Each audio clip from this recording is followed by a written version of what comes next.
I just told KG that Gahey also is signing for Liverpool. We're starting with that as a reaction from KG. Welcome back to the kickoff. And it's that kind of day as the transfer window is going mental. Liverpool clocking in around 500 million or something spent this summer. Obviously, not net spend, but you get the point. They've broken the transfer window twice. The transfer record twice, the British record. Today, Alexander Isak is completing his 130 million or 125, depending on who the fuck you're listening to, move to Liverpool from Newcastle. They've signed him on a 6-year contract, which obviously means nothing to Alexander Isak. We'll find that out in a few years' time when he's off to Madrid. Basically, it feels like this is them winning the league, but not just the league to me. I want to start with this with you boys before we go into the Isak transfer, but just like, he's 25 years old. Ekitike is a young player. Wirtz is a young player. They're strengthening with young players all over. Like, I feel like this is a dynasty we might be looking at here. I was thinking the exact same thing earlier on today when they announced Isak, man. I said, this is actually Liverpool going on that kind of run that Man City went on, that Liverpool went on. It's definitely a dynasty being built. And I don't know, man. Like, I know they didn't spend a lot of money last season, and that's what's given them the leeway to spend upwards of 450 to 500 mil. But it still just feels a bit like, how have they done this? Like, I haven't looked at all of the numbers and the metrics and, the PSR spend and all of that. But I haven't seen numbers like this from a team before. 42 million. Is what on top of a team that's just won the Premier League. They are already champions, by the way. We're not talking about a team that's trying to play catch up. Yeah. We're talking about a team that's just widening the gap even more. It just, I don't know, it feels a bit unfair. Maybe I'm a hater. They've just signed a striker who is in the top 3 strikers in the world. Like Josh, for example, right? Your Chelsea team has spent loads of money over the years. Like for you, obviously you're always going to be hopeful because Chelsea have always won trophies, but is this like a fucking hell, like, this is going to take some doing now for the next few years?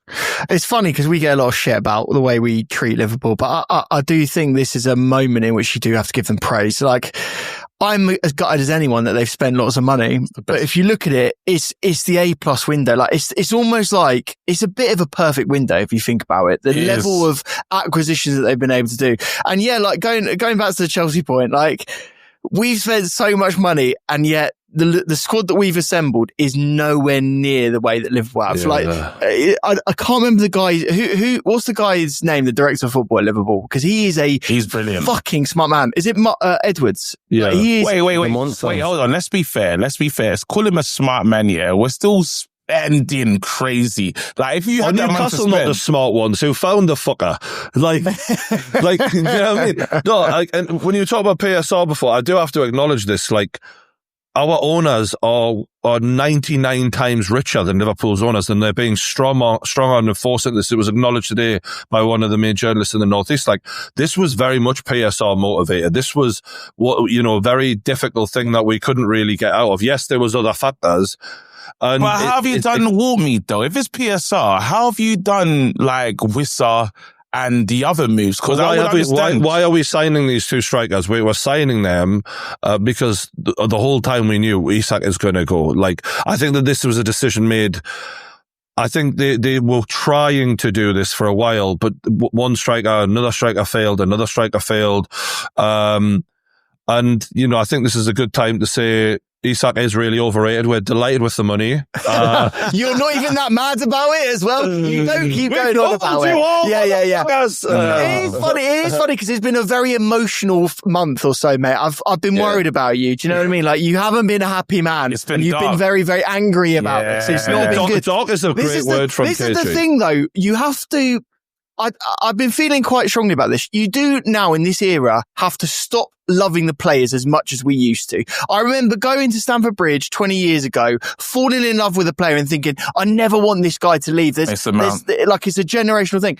It's a business now. No, I disagree. The sooner we realise that, the better. I love your point, but I disagree with your point because there are Bruno Guimaraes around, right? That full-time speech that he gave after our cup win, as much as I wanted that moment to happen, he put the cherry on the cake. The way he spoke about how much he loves the fans, the area, how much it meant to him. I believe every word of it, and I'm never not going to believe it because of the way he's just conducted himself the entire time in Newcastle. There are still mercenaries in football, massive ones. Yeah. Isak being the biggest mercenary going because of the way he treated the club like they meant nothing to him after they launched his career. No matter what anyone says, 6 goals in 32 appearances the season before he joined us. We made his career. What if he says, what if he writes that lovely message to the Newcastle fans to say, how are you gonna? They don't care. How's it gonna be received? Do you know why it's not gonna matter? Because we literally are down points because he couldn't be bothered to pull the shirt on. The way Eze and Gahey pulled the shirt on with class for Crystal Palace and did the honourable thing. Those guys put him to shame this summer. They showed what it is to be a professional footballer, to actually understand that you're living our dreams and you got to do the right thing for the club that made you, and they did that. He chose to be a little rat, and he will forever be a rat for that reason. You say he made his career though, yeah? He's a good player. Like, he was a good player before he joined you. He might have improved a little bit, but he scores in 32 games. Who else was queuing up to sign him? He was still a good player. You signed him because he was a good player. We gave him the Premier League platform. We put a good team behind him. All right, Liverpool are going to give him an even better team behind him. And there's no problem with him moving up and going, because of PSR, we're not allowed to sign the players to give them the opportunity to win a Premier League, to win a Champions League. I've got no problem with that. And we knew, every Newcastle fan knew, we might keep him this summer, we might not. We'll definitely lose him by the following summer. That was accepted. It's the way he went about it that leaves the bad taste in your mouth. I think we're all hypocrites, though. Go ahead. Can I just say something? Let me say something, right? As an outsider looking in, I don't have a horse in this race, right? But I'm so conflicted because I think it's bad for football what Isak did. It's showing that contracts don't really mean much. He had a lot of years left on that deal. He was able to force the club to actually make that move happen for him. And I'm against that. But then I'm looking at the other side of, not him, forget him. I'm looking at the side of, I want Liverpool to win the league because I just don't want Arsenal to win the league. Arsenal finished second 3 times. What about Man City? Your team? What about Man City? Don't do that. Don't do that. We should do that. We should do that. Just to worry about them this season. You saw the picture of me on my knees, pause, at the Spurs Stadium when we won that trophy. I'm Tottenham through and through. And your second team is Man City. You're a sympathiser. Pep Guardiola, the checkbook manager himself, he must be thinking, fuck, what am I going to do? Hold on. Can we dispel this checkbook narrative as well? Because I've seen the stats go up of Arteta and Pep since Arteta's been at Arsenal and Pep. And Arteta spent more money than Pep. Okay. We got to get back on Isak. Let's get back on Isak. Let's get back to Isak. Sorry, if we can, I want to say this because I realize that we're all hypocrites in this whole Isak debate. There was a time when I was totally I was on your side, Jordy. I was looking at what Isak was doing. I was like, this is wrong. He's come up and he's been a player that the Newcastle fans have loved and he's done well and he's thrived at Newcastle. And then we're just seeing how football's been, the game's been managed in a sense. You look at the Jackson thing, which was a big wake up call for me. Nicholas Jackson was asked to train with the kids or under 21s, whatever. And then someone gets injured. He's out of it. He goes to Bayern and all of a sudden it's like, that's injured, come back home. And these players are living this life of, they don't get to, if the club decides. Cry me a river. If the club 9-year contract. 9-year contract. Win with the fucking pennies, mate. These motherfuckers. No. Who the fuck was Jackson before Chelsea? Why are we talking about Jackson? No, because I'm saying, even with Rasmus Højlund, he's on a long contract, and we said, you're not fit, you're not good enough. We got Sesko, piss off now. Leave your home in Manchester and start again. So they're getting paid a fortune, mate. The clubs can say at any time, you can F off. And why can't the players do that too? No, they can't. No, they can't. Let me finish, because this is bullshit. Because if Alexander Isak picked up a fucking terrible injury or had shit form, we would have been paying that contract out for the next 3 fucking years and we couldn't have got out of it. He broke a contract. We wouldn't have been able to do that. So it's one rule for them and another rule for the club. And the fans make the club and the fans get emotionally invested. And the way he How many years did Jose Perez have? How many years did I? Because I remember everyone wanted him out for. Like you lot had players that you wanted out. Like Jose Perez, all them shit ones.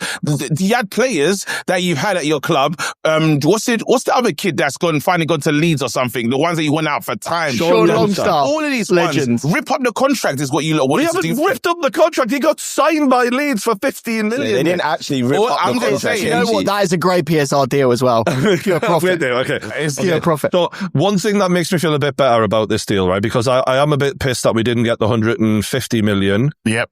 But, and the way Liverpool and Isak conspired together and played this deal about, to drive the price down, Liverpool bidding 110 million initially. And us, if we get 130, 125, I don't mind it because when you look into how many games Isak's missed, as great as he is, and we'll get into that, but he's missed 39 games in 3 fucking seasons. It's a lot. That is a lot. Like a whole, and when your second striker is, Wilson, who's at the end of his career, you basically are in a situation where when Isak is injured, and at the back end of last season, he dropped off a cliff. He was really badly injured.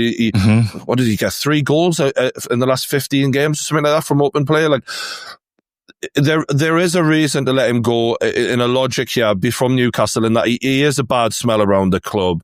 And and if you can replace a great striker and a striker who's at the end of his career with 2 good strikers who can hit the ground running, and you're not only relying on one all the time, and you help your PSR situation. So you're happy? Yeah. So you're happy with how it's gone? He ain't happy. He ain't happy. Silver lining. He's fuming. Silver lining for sure. He's fuming. Let's not even pretend that he's let's happy. Talk about this, right? Yeah, let's talk about this because they have gone through quite a few options, haven't they, Newcastle? So what option are we in? The 5th option that you wanted, or the 6th option? Well, ironically, and look, people might think I'm doing a bit of PR here, but at the start of the window when things were rumbling, Walter Mader, done my research on this kid and been watching a lot. I was looking at him at the start of the window because he was mentioned, he was linked with Real Madrid, Bayern Munich, Chelsea and Newcastle. And I thought, well, we're not fucking getting him, so there's no point in even fucking, and Bayern Munich had 3 bids rejected because they wanted him to play up front with Harry Kane and take over from Harry Kane, because even though he's burned very quickly and he's just sort of burst onto the scene, he's been amazing in the German league. I've actually written down some of the stats about it. 17 starts, 12 goals, 2 assists for a 9th place Stuttgart, when Sesko got 1 more goal and started 18 more games. Ekitike, 31 starts and 3 more goals. So he started a whole bunch less games and had very similar numbers.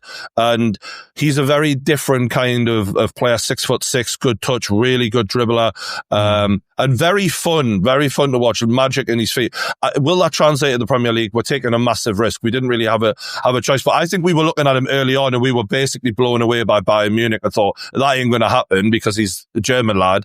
But Stuttgart told Bayern to go and fuck themselves, and they've actually really fucked Bayern fans right off, because I was watching podcasts of Bayern fans going mental that we've landed him. I think that's an exciting signing. How much is he though? He was 65 million, around about that. Let's ask the question then. Let's settle this now. KG and Brian, who scores more goals in the Premier League this season, Šeško or Walter Mader? Ooh, that's just want to know the answer. I think you should add Gyökeres to that as well. And I'm going to say, no. And I'm happy to. I'm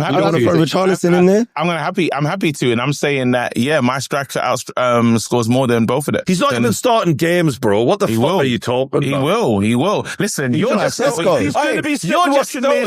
You're just salty because your team fucked it up. Let's talk about what really happened today. Your team absolutely messed up. You had a wonderful kid called Ekitike that was gift wrapped. They said, here you go, have this. We'll just take Isak off your hands. And it was baby Isak. That's what you was going to get. But you know what your team did? Your team said, nah, we can get both of them. And you put in a bid and look at you. Now you got baby Crouch. Now you got baby Crouch, mate. And I hope it turns to shit. I hope it goes wrong. No, but KG, are you talking about the same Šeško that took the 10th penalty against Grimsby? Is that the same? Is that the same?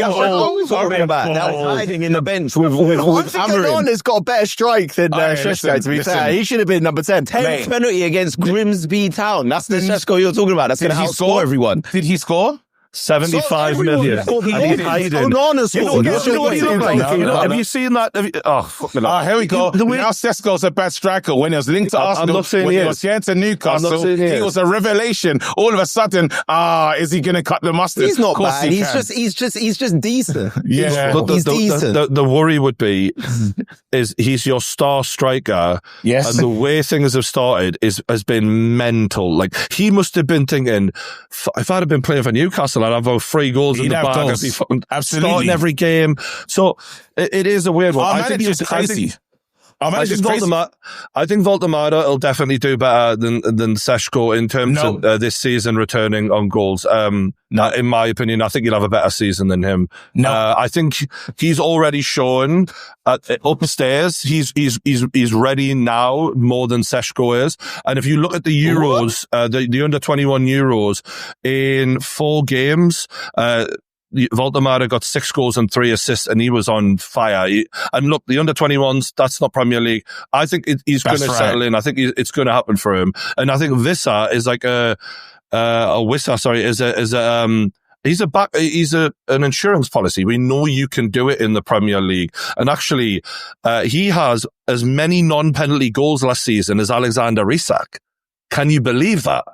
That's mad. I think he's going to need Brentford as well. I think he's going to need Brentford, man. He's 28 years old. He's going to be 29 next week. £55 million. I do think there was a slight overpayment on that one. I think we've definitely overpaid on Wissa, because I think we're just in a situation where we do not want to go into the next season or two with one striker. It would have been absolutely crazy. So I think, would a £40 million bid have been more realistic? Absolutely. I think our hands were tied behind our back. Sorry, how much was he again? How much was he for this 50 player? million plus 5 in add-ons. And how old is he, by the way? He's 29 next week.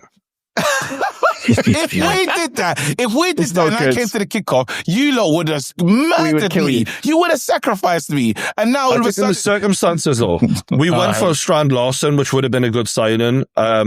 But I think, what do? Do you go into a Champions League campaign with one kid striker who's having a good season? Like, we were fucked. And I think that the club have done the best that they could in a really shit situation that Alexander Isak put them in. And look, if we're going to talk about what other bonuses they give us, between the two of them, they've missed 8 games of football in the last 3 years. Alexander Isak's missed 39. So we're not going to be in a situation, the likelihood is, where we're struggling for fit players again. Like back in the last season where Isak looked, and I'm not just saying this now that he's gone. I was saying it during the games in my reviews. I was stunned at how bad Isak looked. There was part of me now thinks, were you trying to get us fucking knocked out of not get into the Champions League so that you get your movies? Yeah, I don't know what the fuck is going on. But one thing I don't want to do is lie or come across as like salty, a fake, right? The reality is, you're gutted. Liverpool are getting one of the best footballers I've seen pull on a black and white shirt. As much as I hate the guy and he's a horrible bastard in my opinion, like the qualities that if a Liverpool fan was watching this, I'd say like when he's in front of goal, he's one of the coldest motherfuckers I've ever seen on a football pitch. Like maybe that's partly why he's so good, because he doesn't feel anything. He's not worried about everyone loving him in the crowd. He is a winner. And let's be real here. It's no coincidence that we won our first trophy with a lad of his quality up front. He is a fucking, and when I've been watching him, and I was singing his praises from day one on the kickoff. I remember arguing with Marvin. Marvin was saying, come back when he scored 20 goals. And I'm saying, I'm telling you, he's going to be world class, mind. And I seen him, that was after, I'd seen him 10 games maximum at that point. I've said it all along.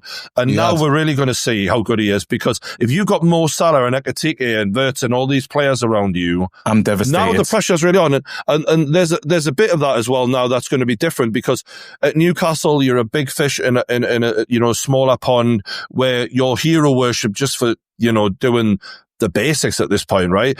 But with that kind of value, 125 to 130 million, Liverpool expects, this isn't, you can't, if he's injured, it's a nightmare. It's a disaster. The way he missed loads of games for us at times. And you have to deliver 25 goals a season minimum now. They're a patient bunch, though. I'm not saying they're not. I mean, I've gotten to know them very well in my fucking mentions lately. I'm quite looking forward to sort of having that, what's that, Fast and the Furious smoke where we're parting ways. I don't want to hear from Liverpool fans for a while, please. Like, just leave me the fuck alone. But I think he's now got that expectation to be the talisman, the main man. And, all right, you wanted to win Champions Leagues.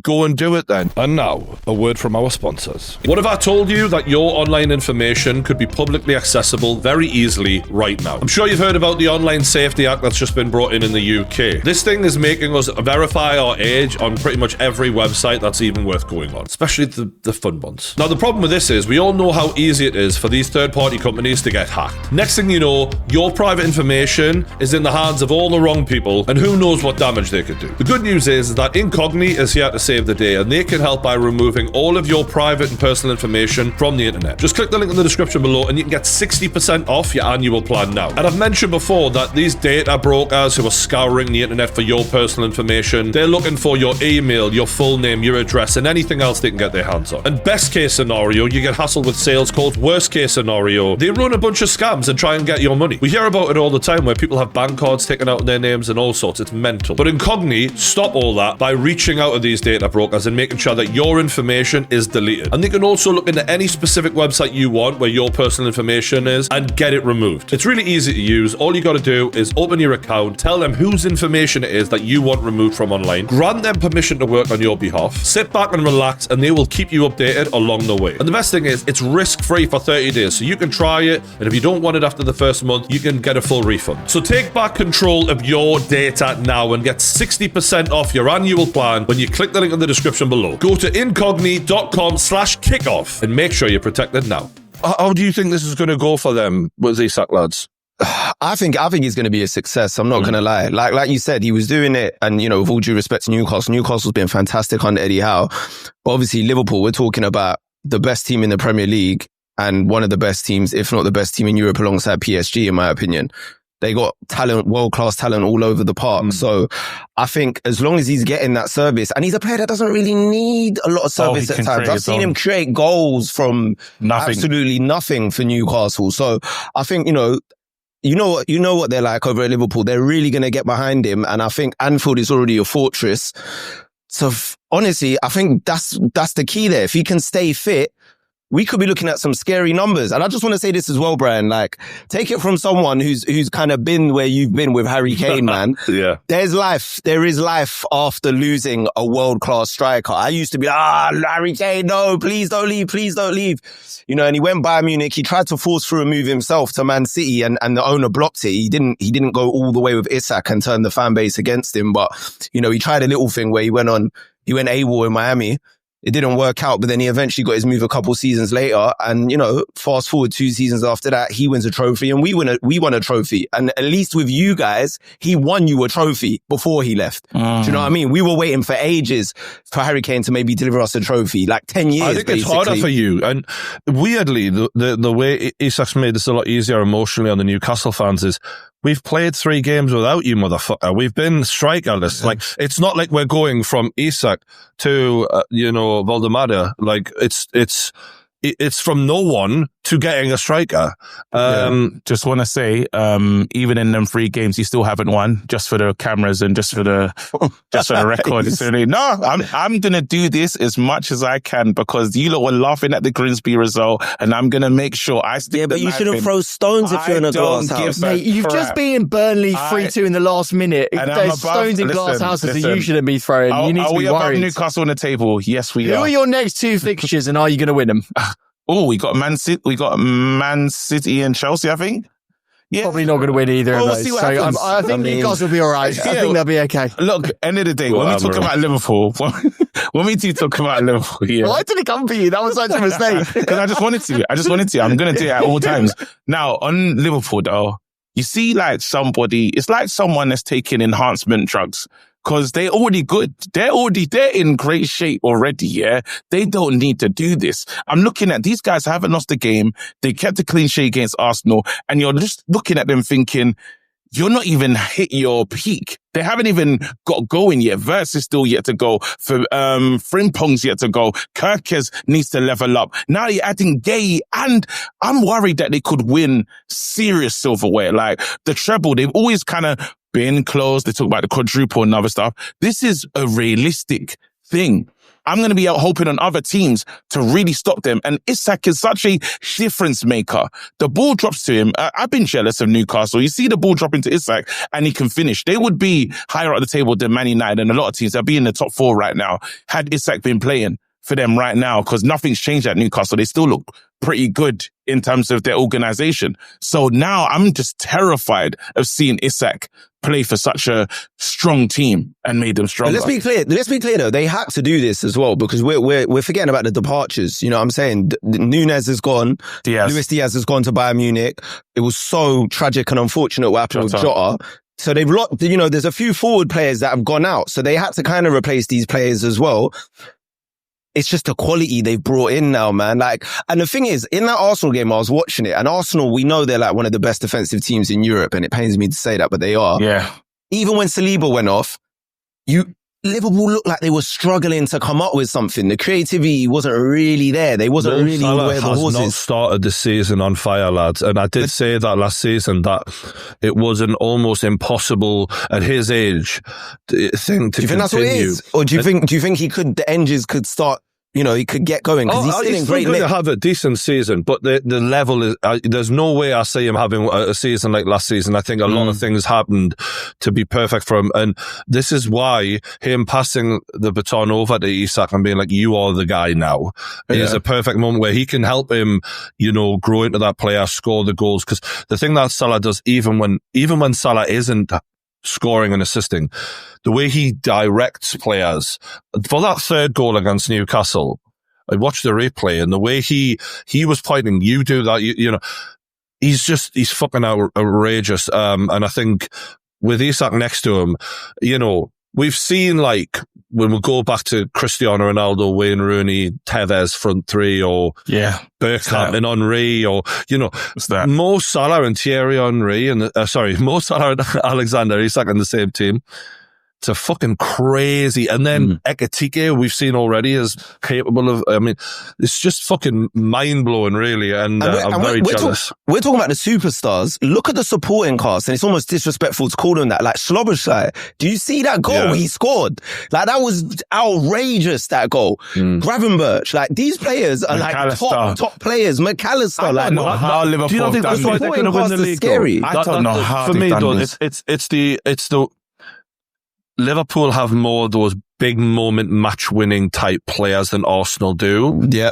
And Arsenal, as well coached as they are, when it comes to the crunch, they lack the desire, the belief, the willing to take the risks that Liverpool have in them. Like, in those, like, as much as I criticize how open Liverpool were in the first 3 games, the fact is, they got it done by hook or by crook, and like that they have that championship mentality that we've seen in those Man United sides, that we've seen in many Premier League winning sides. And now that they get Isak, I'd just be stunned if they don't win. Even they got that little kid as well, Rio, that kid, like him. It's ridiculous. Like 16-year-old, crazy. You know what's crazy? Another fact is, before they would be almost weaker around AFCON, right? Sadio Mane goes, Salah goes. Now their situation was Isak and Ekitike, Wirtz holding down the 4 while they're like, how many games Egypt stay in the competition? They're just in a stronger position than ever. Wow. Do you think they need to win the treble now? Do you think that should be the expectation? Like, I know it sounds crazy to say, because the treble shouldn't really be an expectation, but a double, maybe. Like, you could say FA Cup, Premier League, like, that should be, they've already done the Premier League, so they should be hoping for more, right? My thing is, that Man City team that Pep had won the treble. Do you know what I mean? They brought in Haaland, which was like the striker they needed, and they went and won the treble. Yeah, but look at this Liverpool team. Look at the team. Is it better than that treble-winning team for City? Like, on paper, player for player, is that a better team? I think a lot of people say yes. Right there. Yeah. It's right there. The treble's aggressive. Like, that's a serious thing to win. Like, if you win the FA City Cup, win it then. It's a once in a. You can't just do that. You can't just say I expect you to win the the treble this season. That's mad. Like, okay, not expectation, but that should be the aim. They should be aiming for Champions League and stuff. Absolutely. No, at the very least, they should be looking at 2 trophies this season. Yeah. The only reason I say that as well is because you won the league last season. You spent nearly 500 million. What the fuck are we talking about here? Yeah. Have we ever seen that done before? I don't think we've ever. And by the way, look, respectfully, Liverpool fans did go a while without spending as much money as the competitors. I was on this show defending Klopp against Pep, saying if they had the same money, that Klopp would won more trophies, in my opinion. Liverpool fans don't talk about money anymore, right? No, this is your time. Because PSR has just gift-wrapped the best player in the league, arguably, to you from a club worth 100 times more, our owners worth way more. You've benefited directly from PSR rules. You can't talk about money anymore. I'm sorry. All right. Yeah. So enough is enough. All right. And you know what I'm really not looking forward to, lads? Just on another note. The moment Isak inevitably scores against and kisses the badge. I'm telling you, he won't celebrate, will he? Yes, he won't. He won't Yes, celebrate. he fucking will, because we're giving him all the shit under the sun, mate. We're giving him. Little kids were calling him a rat as he was leaving the training grounds, shouting at his car, man. Yeah, he knows what we're thinking, and he's going to get booed so much it won't matter. Like, there is no. He's not a classy guy. You know when Wissa wrote his statement out? Wissa's statement, all right, equally. They shouldn't be doing this, in my opinion. But his statement was so different. He was very clear. Like, I had it in writing. I was told I could leave. They went back on it. And I'm very grateful to the fans. I will never not be grateful. He was very, like, overdoing that side of it. Isak was like, I had a promise. Didn't say who made the promise, what the promise was. Didn't give a shit. That's because Wissa learned from him. He didn't have a promise to leave. He learned the promise from was for a new contract. He just wanted to fucking kill the narrative and create his own. And I think one of the things that I've really disliked about this transfer window is the impact on these transfer guys online who clearly are in with certain clubs and sway narratives in order to clubs further down the league are getting bullied online in a sense and made to look worse and made to look bad in order so that like the victor wins, you know, the victor writes history or whatever they call it. You know what I mean? Like, it's fucking out of order, in my opinion. Well, I believe, again, this is an allegation, right? I'm just saying that Garnacho had to have hired Fabrizio Romano. He was working for him. The way that guy was. I got bored of those updates because they were constant. Yeah, but then he made this Chelsea position really strong, right? This is KG's allegation for Fabrizio. To be fair, KG, to be fair, your board made the situation quite easy. No, but he was, again, it's like. Your manager made it quite easy. He did, but I'm saying that at the end of the day, a lot of players need to go, and the updates that Fabrizio was doing, it felt like they were one-to-one communication. It was ridiculous. Of course. It just was, and with the Isak thing, with what was going on, some of the stuff that Fabrizio was saying. I think this is directly impacting transfer fees. Do you not think like 100%. The level of pressure that's being applied and the narratives, it's having an impact. These guys somehow are in a position where in a sport like football, which is so much about wealth, they should not be able to impact the transfer fees and the narratives to the level that they are. But unfortunately, everyone's fucking listening, and it's funny how many don't have any.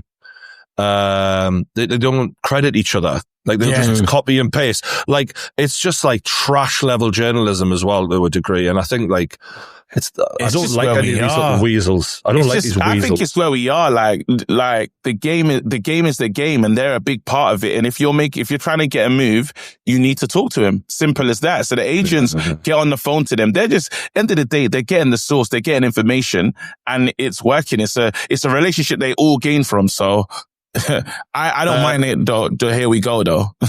It looks like Jackson is joining Bayern Munich, Josh, unfortunately. Yeah, we knew that was coming. Yeah, planes do fly backwards, apparently. That's what I've learned over the course of this transfer window. It's not a good deal for us, mate. I'm not happy about it. And we missed all your other transfers, Josh. £70 million package, lads. You know what? That's good. This is what I'm talking about. With the money. I'm happy with the money, but it doesn't leave us in a good position now, bearing in mind that Delap is injured for 8 weeks plus, and, you know... Wait, how much did you just say, Brian? 17 million. 7-0. It's a loan and then they buy him. Yeah, 7-0. It's a record, almost a record-breaking loan fee. It's like £14.3 million loan fee, and then there's like a 50-odd million pound transfer at the end of it obligation. It's a huge deal. That's a great in the market. We make some fantastic amount of money. Do you know what's really funny is I was looking at the net transfer spend, which no one ever talks about because, quite frankly, Chelsea look quite good in it. So sorry to bring it up now, but we're down to just negative €10 million. Right now. What? So is that this summer? And by the way, that means that Nottingham Forest, West Ham, Burnley, Leeds, Sunderland, etc. have all spent more money than us. It's the mafia. It's the mafia. It's the PSR mafia. You have to do that because you're a new stadium, no? We have to do it for our UEFA compliance. Okay, we can't register any new players for any UEFA competitions for the next 4 years unless we have a positive balance. So quite frankly, you're not going to see Chelsea going as crazy as we used to because UEFA have had you still get crazy though. That doesn't even make sense. We're not going crazy. If we're going crazy, Xavi Simons would be in a blue shirt, not a white shirt. To be honest though, Josh, I think you actually probably should be wishing that you did go crazy because Liverpool they've just completed like the game basically. And like, I'm looking at Newcastle's net spend, by the way, 56 million so far. We got, Ramsdale, Elanga, Ramsey, Chow, Voldemada, Vissa for 56 million net spend now. So that's pretty good as well. For once, we're, sitting pretty on the old PSR. Yeah, well, now there's nothing to complain about in the next window, right? Well, I fucking hope not. This is the thing. This is how mental transfers have gotten. And I think we're all like kind of mind blown at the moment of the way this transfer window's gone. Do you know Osula, the young lad? About to sell him. We're selling him for 30 million to Frankfurt, apparently. How much did you buy him for? Do you know? We bought him for about 12, 15, something like that. Oh, wow. That's quite a good deal, actually. The guy that just scored against... But this is the mad thing, right? Is I was looking at 15 million for him thinking, we've just spunked 15 million up the wall. He's fucking useless, right? No disrespect, because he seems a really nice lad. And he's athletic and that, but he just doesn't seem to know what the fuck he's doing up front, right? And I thought, what a waste of money.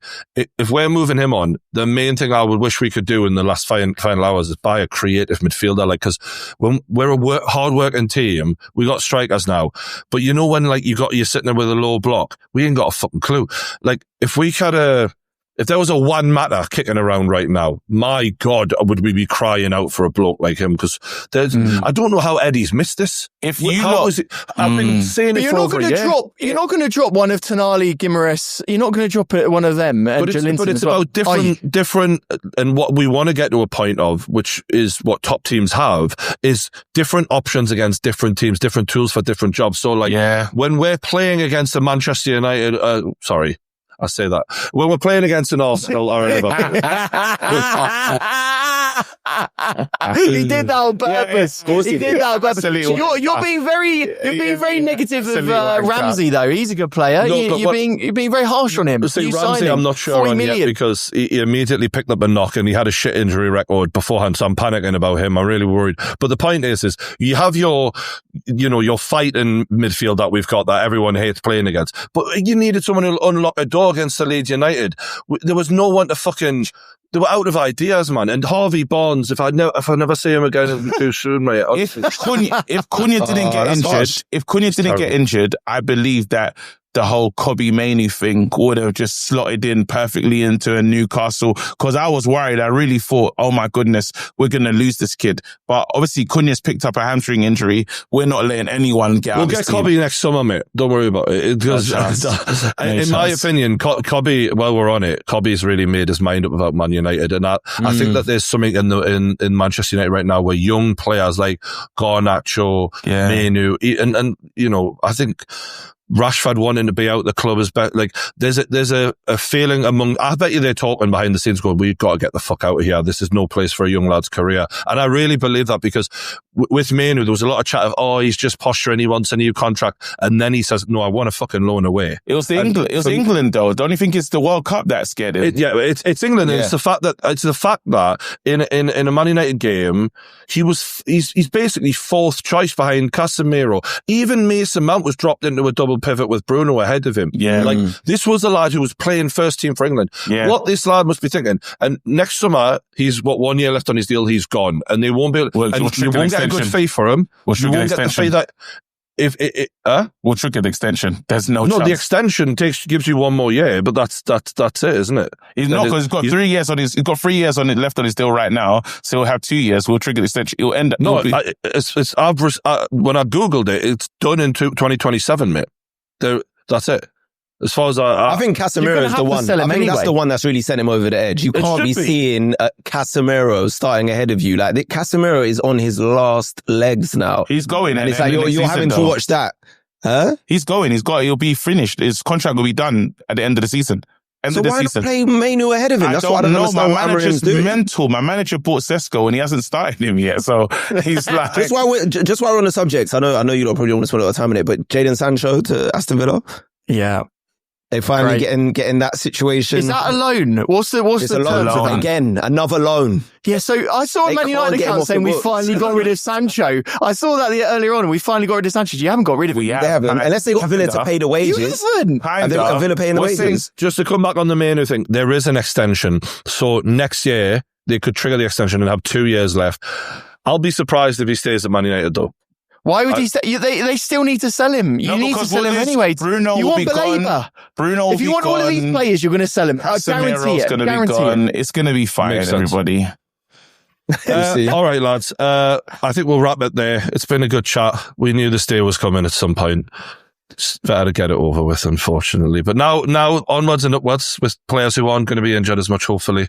I really jinxed it now, haven't I? Liverpool win the league. Come on, Liverpool win straight away. Oh, yeah. The madness coming for you, motherfuckers. All right, big love to the boys. Don't forget to hit the like button, subscribe. We'll see you on the next one. Peace.